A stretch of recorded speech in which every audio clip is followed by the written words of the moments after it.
Hi, my name's Adam Cox. I'm the founder and managing director of the Relations Group.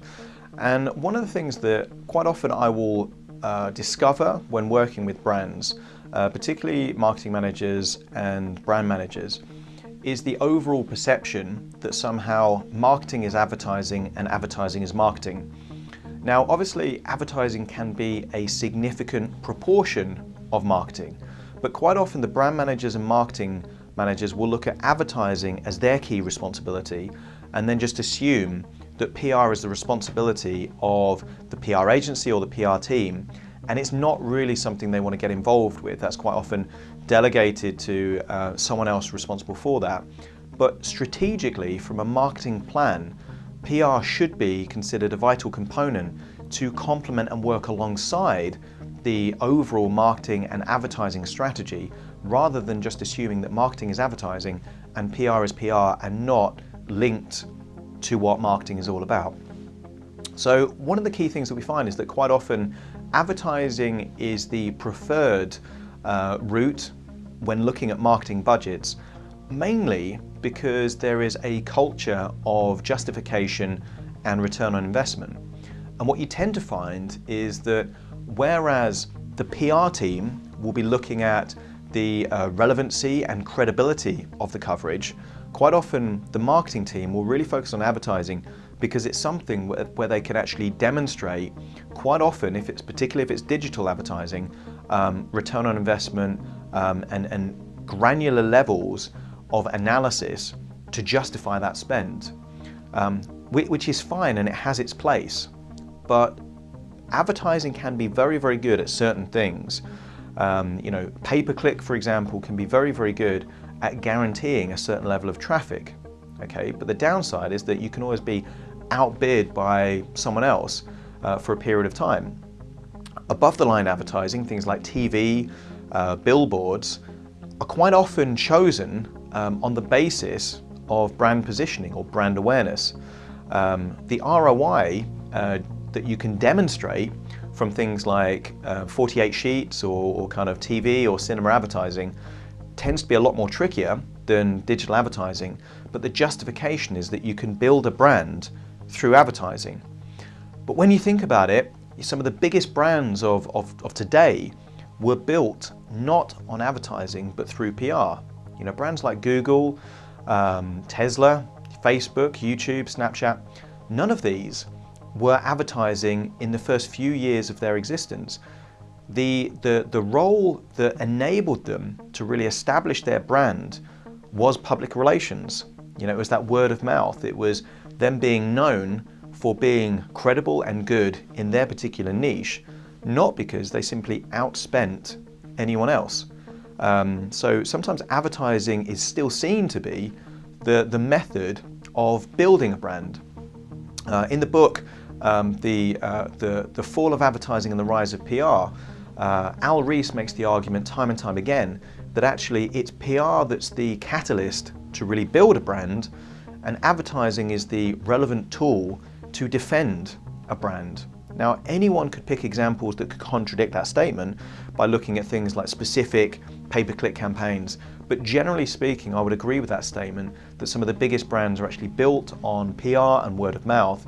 And then once they have that market share, once they have that kind of brand positioning in the mind of the consumer, they can then defend that with advertising. So the key question is, how can PR be used? Well, quite often, the overall marketing strategy is kind of a top-down. It's almost like kind of building a house from the roof first downwards, in the sense that they focus on the product, on the what, and then the motivation, which is the why. And one of the leading authors on motivation is Simon Sinek, and he really emphasizes that you've got to tap into that motivation first. You've got to start with the why and then follow with the what. Tap into the need and then explain how the product can meet that need once you explain why it's necessary. And what PR can do very well is it can create content around stories built around problems. And if you have problems, that does two things. Editorially, it taps into, particularly in broadcast, Ofcom's requirement not to have overtly commercial content that gives undue prominence. So what you can actually do is you can create editorial justification by building a story around a problem that many people can relate to, because then you've got your problem and then the payoff is the why, which is solving that problem. When we tend to structure, let's say, a morning of radio interviews, quite often what we'll do is we'll build a story around a problem and then we will amplify that problem, really kind of make it the implications and the significance, the natural follow-through of that problem.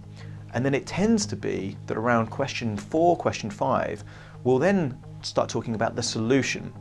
So the what, as in the product or the service, becomes the solution to the problem, but we're tapping into the why first and the what second.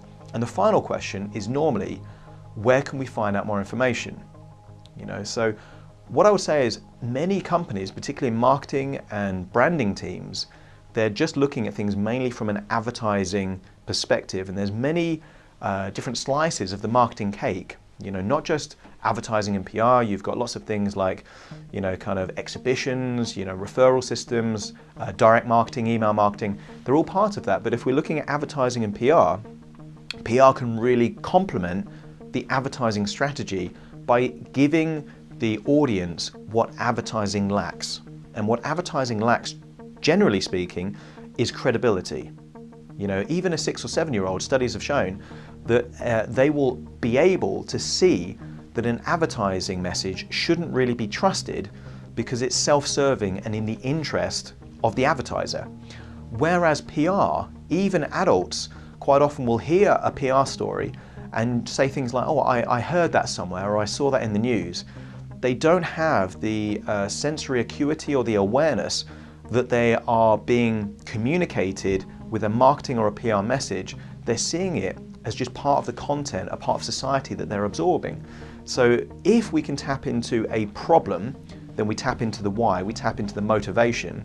And if it's done through an editorial route, it has the credibility and trust that advertising lacks. We as the Relations Group really specialize in radio, TV and online. And there's been many studies, particularly from the Henley Centre, that identified that broadcast media has higher levels of trust than the newspaper industry. And we work with a lot of PR agencies that tend to get a lot of print media coverage for their clients, but not so much radio and TV coverage. And that's obviously good and quite often highly relevant to the audience. But if you can also communicate that message through a credible spokesperson, or even deliver the message through a feature or for the presenter themselves, in a media that is deemed to be more trustworthy, and Ofcom really links to the trustworthiness because it's heavily regulated and much more of an enforcer than formerly the Press Complaints Authority. So it has that level of trust between the audience and the broadcast media. And what we're able to do as the Relations Group is to work along a PR agency or an in-house PR team or even a marketing team to deliver similar messages in an advertising campaign, similar messages in a print-based PR team, and actually deliver that to a much bigger audience in an incredibly cost-effective way. And we can do that strategically rather than tactically. Although we can work with a client on just one campaign around a tactical event, which could be a press release, it could be a survey, it could be a particular time of year, we prefer to work with clients on a sustained long-term basis. And then you tap into our consultative abilities to make recommendations over a longer period of time.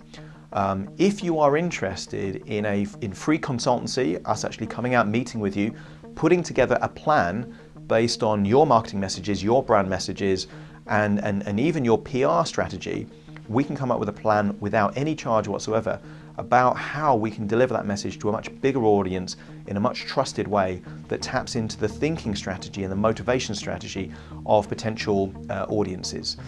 If you want more information, please visit us at relationsgroup.co.uk. You can call the office on 0207 158 0000 or just Google us and find out more information.